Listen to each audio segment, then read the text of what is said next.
Now we want to welcome in our next guest, and that is Ben Emons, CIO and founder of FedWatch Advisors, especially as the conversation zeroes in on, it seems like, one name at the top of the leaderboard for the next Fed chair. So according to a Bloomberg report, Kevin Hassett is leading the list. You've been watching prediction markets about this, so you saw this call earlier. What's your take on the landscape now as it seems like we're honing in on one name? Yeah, that seems to be the case, right? That we're getting Kevin Hassett as the next Fed chair, and I still think though that there's some outsized chance, so to speak, like that Bessent may ultimately become the chair too, because that's what Trump keeps saying.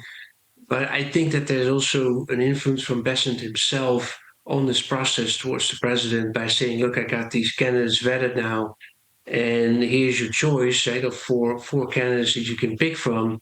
And I think it looks like that people feel that Kevin Hassett is most aligned with how President Trump thinks about Fed policy. And that is a significant change from the past, Diane, because we're just about to start thinking into what this means next year for Fed policy. Right now we're kind of happy that it's Kevin Hassett or whatever, but it's lower rates and that drives this rally. But the ramifications of this relationship between the president and the future chair, that's still to be worked out. I think it's a really significant change. It's so interesting because I know, again, that you're really across the prediction markets, and I had been watching them earlier when it appeared to be just a few names that were really at the top of the leaderboard, whether we're looking at Polymarket or Kalshi, and Hassett had been atop the leaderboard, which I was so surprised. I was like, how are people calling this so early? But now it seems like that those calls may be accurate. When you look at this, you describe this as an apprentice-like contest. I guess that's a kind of a throwback to the president's previous jobs, if you will. So if Hassett is kind of acting as, say, a shadow Fed chair ahead of Christmas, how do you think that shapes the path for rates?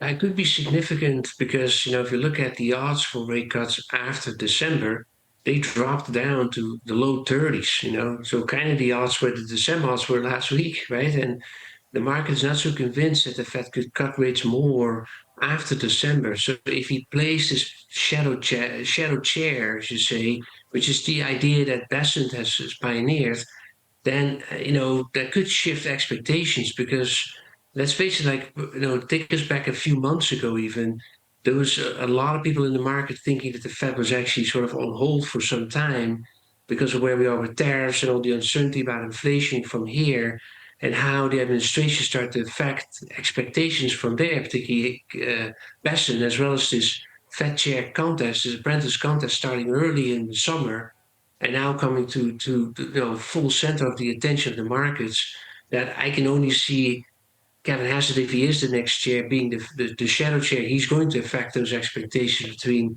January and April, which are currently low, and that would potentially bring rates down a bit further and boost equity markets likely. But Bessent doesn't want the job, Ben. What makes you think that he really is, he's said it time and time again.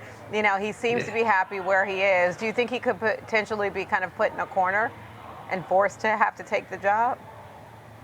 That's my view, Diane. I think that this remark by Trump last week was quite stellar. I thought that, I analyzed that video a couple of times, and as we all did, I've watched President Trump closely over the years in terms of his effect that he has on markets and the way he can manage expectations out there, which he's actually, to be honest, really effective in. I felt that from Trump's language, his body language, that he was quite serious about, look, these rates are not low enough yet, Scott, you got to do it, but really signaling to him like, I'm going to fire you as the Treasury Secretary and appoint you as chair, and then really bring it down, right? Really bring yields and the Fed funds rate down, and that's kind of where I'm coming from now. Of course, he's getting these four candidates presented, and it's going to apparently take place in the next few weeks that Trump is going to interview these candidates if he hasn't started already. And he has said that he had one candidate in mind. So it's that game of apprentice here.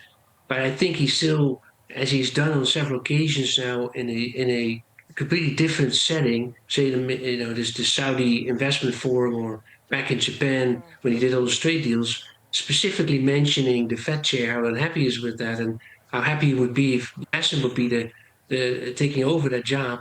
It signals to me a lot like Trump actually has Bessent in his mind if he doesn't feel that Hassett is up for the job. Okay, interesting. Ben, we'll have to put a pin in our conversation for time. I do love this Yeah. conversation. And I know we could talk further about it, especially even the impact of Fed independence. And that's one of the questions that's been circling around this. But we'll have to leave our conversation there for today. Happy Thanksgiving to you. Enjoy the holiday. Happy Thanksgiving. Appreciate you Yeah. joining us. Thank you.